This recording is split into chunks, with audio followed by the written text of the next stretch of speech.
तो चलिए बच्चों, आज के लेक्चर में हम लिक्विड ड्रॉप के प्रेशर के बारे में डिस्कस करेंगे। हम देखेंगे कि लिक्विड ड्रॉप के अंदर या बाहर कौन कौन सी फोर्सेस लग रही होती हैं और उनको कैलकुलेट भी करके देखेंगे। ठीक है, मान लिया जाए ये एक लिक्विड की ड्रॉप है। इस लिक्विड की ड्रॉप के अंदर कुछ लिक्विड के मॉलिक्यूल्स हैं। ये ड्रॉप किसी भी प्रकार के लिक्विड की हो सकती है। It could be of honey, it could be of water. ठीक है, तो हमने ऐसा मान लिया कि इसके अंदर वाटर के मॉलिक्यूल्स फिल्ड हैं। तो ये वाटर के मॉलिक्यूल्स इसकी सरफेस के ऊपर कुछ फोर्स एक्सर्ट कर रहे होंगे, वो फोर्स कहलाएगी इनसाइड फोर्स। और इसी प्रकार से इसके आसपास जो भी एयर के पार्टिकल्स होंगे, वो एयर के पार्टिकल्स भी इस लिक्विड की ड्रॉप के ऊपर कुछ फोर्स लगा रहे होंगे, वो वाली फोर्स कहलाएगी आउटसाइड फोर्स। ओके, हम एक बात बड़े अच्छे से जानते हैं, जो भी फोर्स किसी एरिया पर लगती है हम उसको प्रेशर के अकॉर्डिंगली भी कैलकुलेट कर सकते हैं। अब मान लिया जाए इस पूरे के पूरे सरफेस एरिया पर इस इनसाइड फोर्स के कारण जो प्रेशर एक्सर्ट किया जा रहा है वो प्रेशर है इनसाइड प्रेशर, और इस पूरी की पूरी सरफेस के ऊपर जो आउटसाइड एयर के पार्टिकल्स के द्वारा जो फोर्स लगाई जा रही है उसके कारण जो प्रेशर एक्सर्ट किया जा रहा है वो प्रेशर है एक्सटर्नल प्रेशर।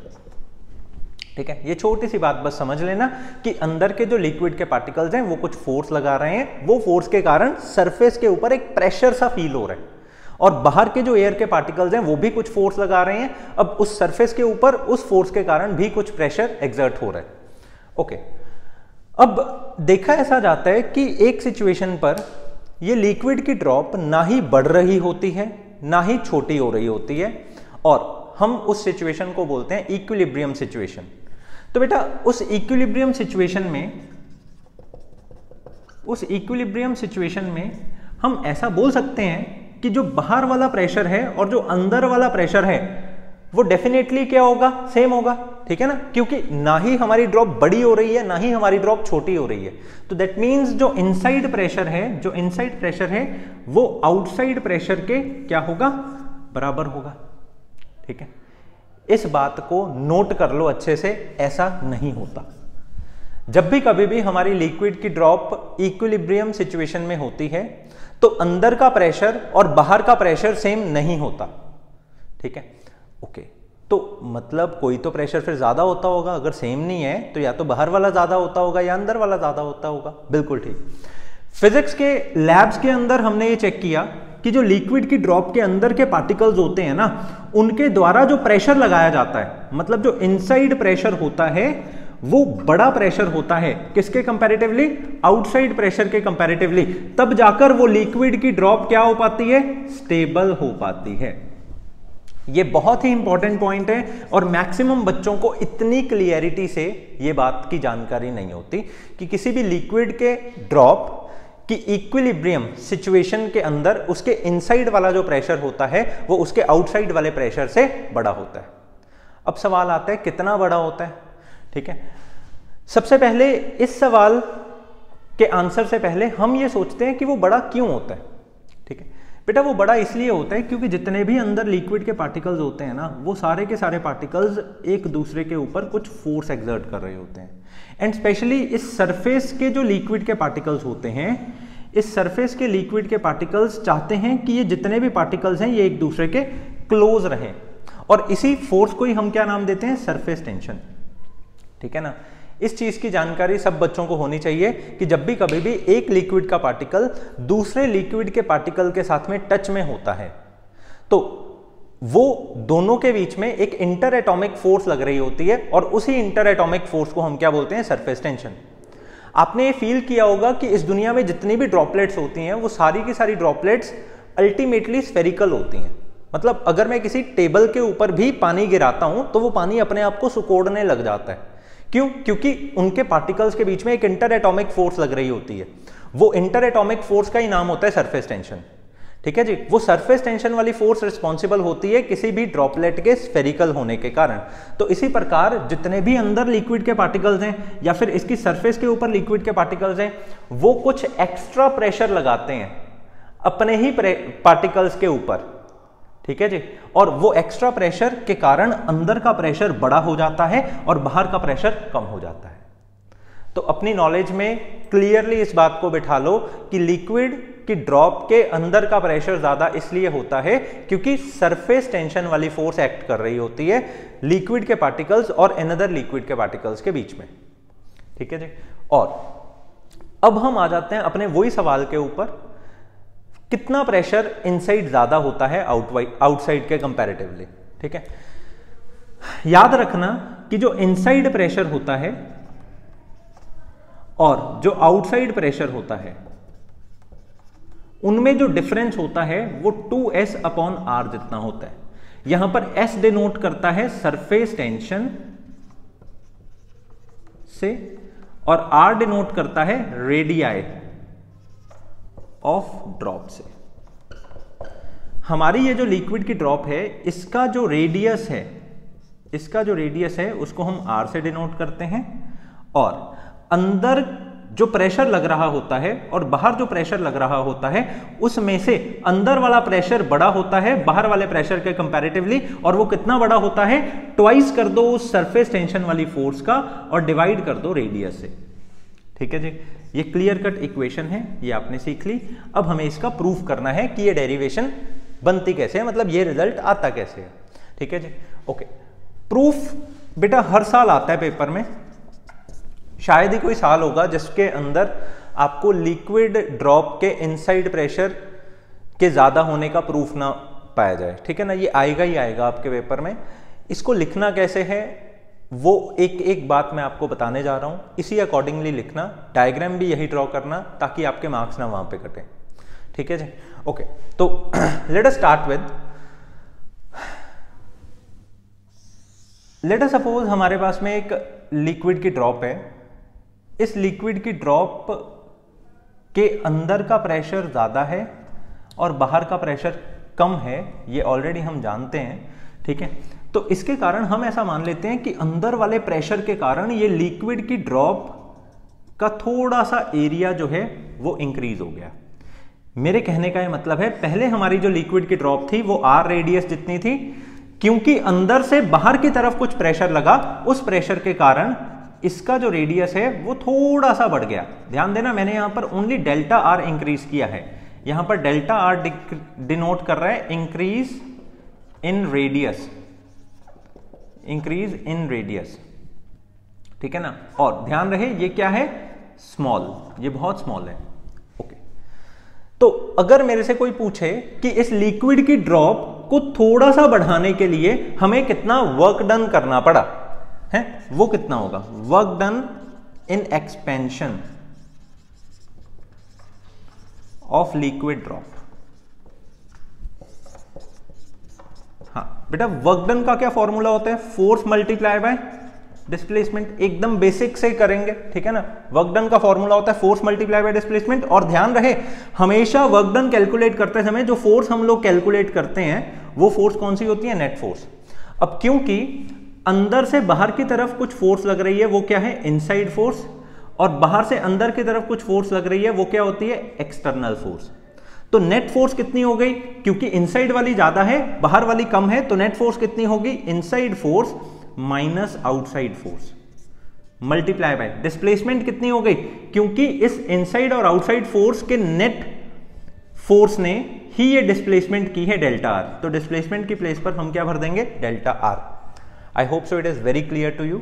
अब फोर्स का आप फॉर्मूला जानते हो, force is equal to pressure multiply by area.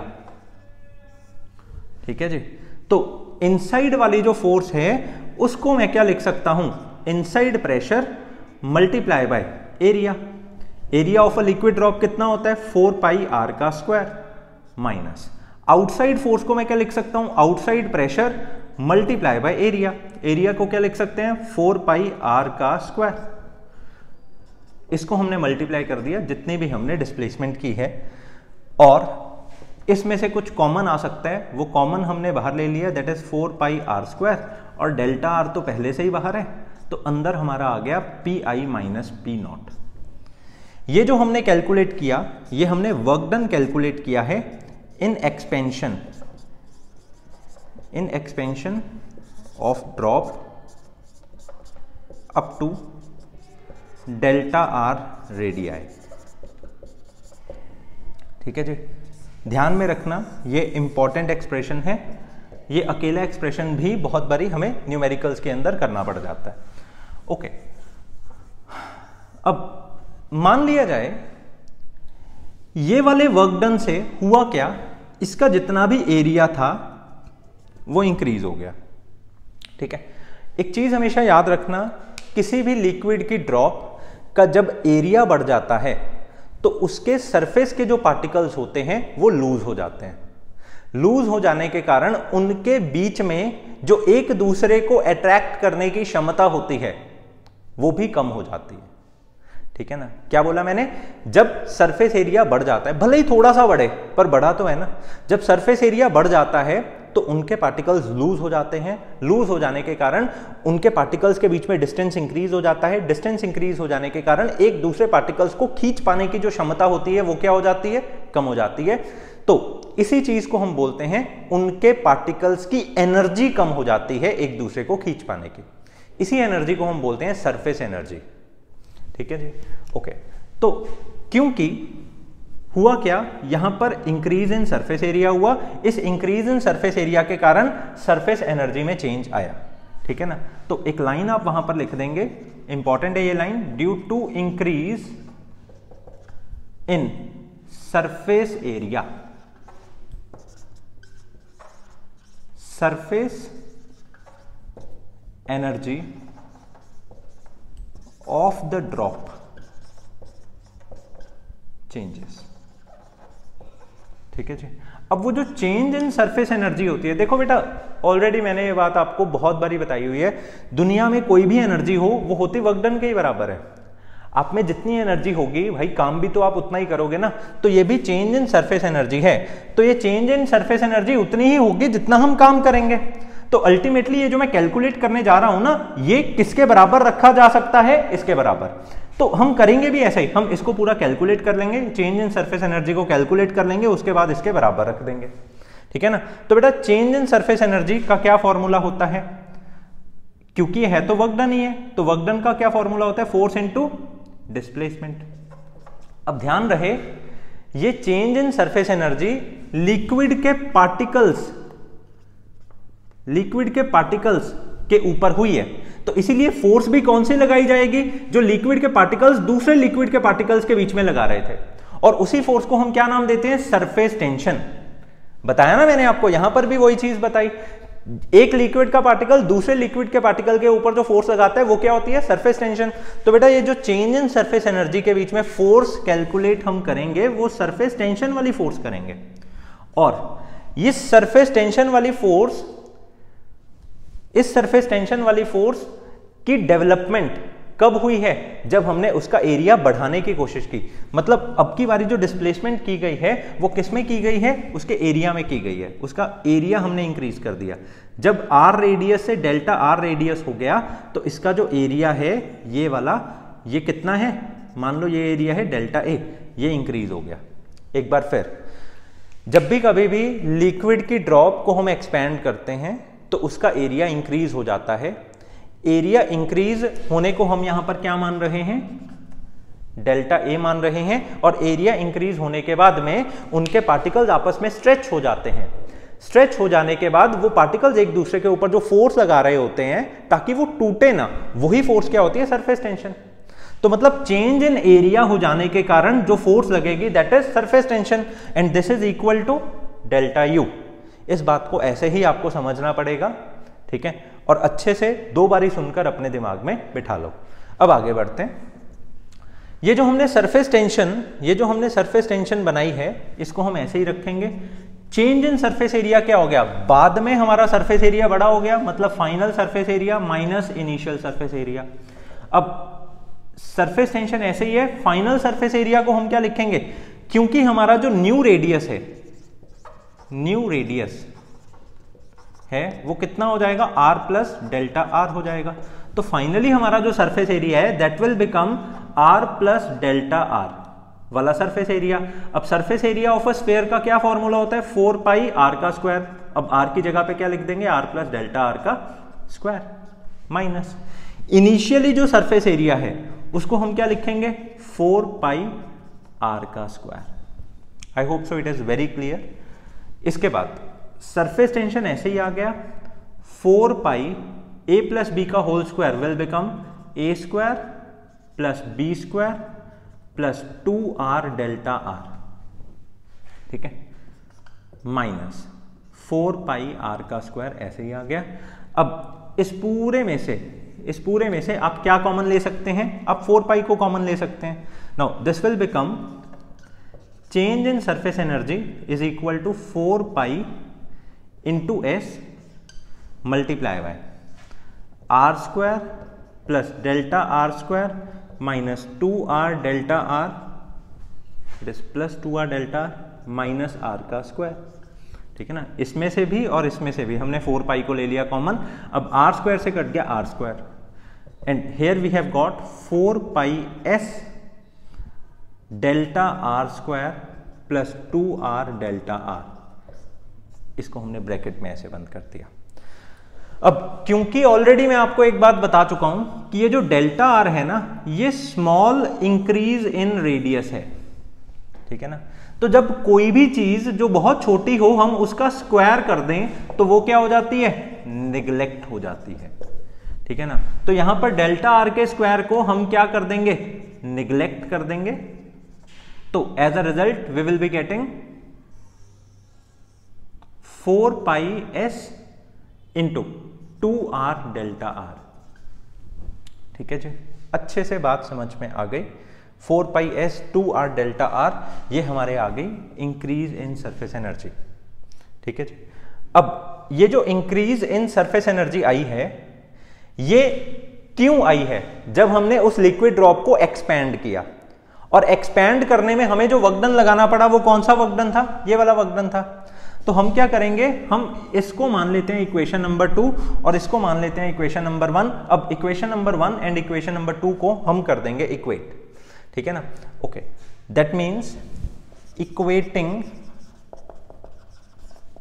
1 and 2 करके हमारे पास में आ गया 4 pi are square delta r into P I minus P naught, किसके बराबर है? 4 pi S 2r delta are के बराबर। तो स्क्वायर वाले एक आर को मैंने आर से काट दिया, डेल्टा आर को हमने डेल्टा आर से काट दिया, 4 पाई को हमने 4 पाई से काट दिया। तो एज अ रिजल्ट हमारे पास में क्या आ गया? R into internal pressure minus external pressure is equal to 2s। तो internal pressure minus external pressure किसके बराबर आ गया? 2s अपॉन आर के बराबर आ गया। तो इसका मतलब यह हुआ कि जो इनसाइड प्रेशर है और जो आउटसाइड प्रेशर है उसमें जो डिफरेंस है वो किसके बराबर है? 2s अपॉन आर के बराबर है। नोट कर लेना, हमने अपने रिजल्ट को डेराइव कर लिया, जो हमें चाहिए था वो हमने निकाल लिया। ये सबसे इजीएस्ट ऑफ द मेथड है। अगर ये मेथड आपने सीख लिया और पेपर में लिख दिया, आपके मार्क्स नहीं घटेंगे, प्रॉपरली पूरा का पूरा क्वेश्चन आपका ठीक हो जाएगा, ठीक है। ओके, तो यहां से हमने ये साबित कर दिया कि जो चेंज इन प्रेशर है वो किसके बराबर है? 2s अपॉन आर के बराबर है। ओके, इसी के ही साथ में अगली क्लास में हम डिस्कस करेंगे कि अगर ये एक लिक्विड बबल हो, ठीक है ना, जैसे किसी भी डिटर्जेंट को घोलते समय ऊपर बबल्स आ जाते हैं ना, तो अगर ये एक लिक्विड बबल हो तो उसके इंटरनल और एक्सटर्नल प्रेशर में क्या डिफरेंस होगा। अगली क्लास में हम इसको डिस्कस करेंगे। प्रॉपरली इसके नोट्स बना लीजिए और 2 बार इस डेरिवेशन को लिख कर देखिए। Thank you so much.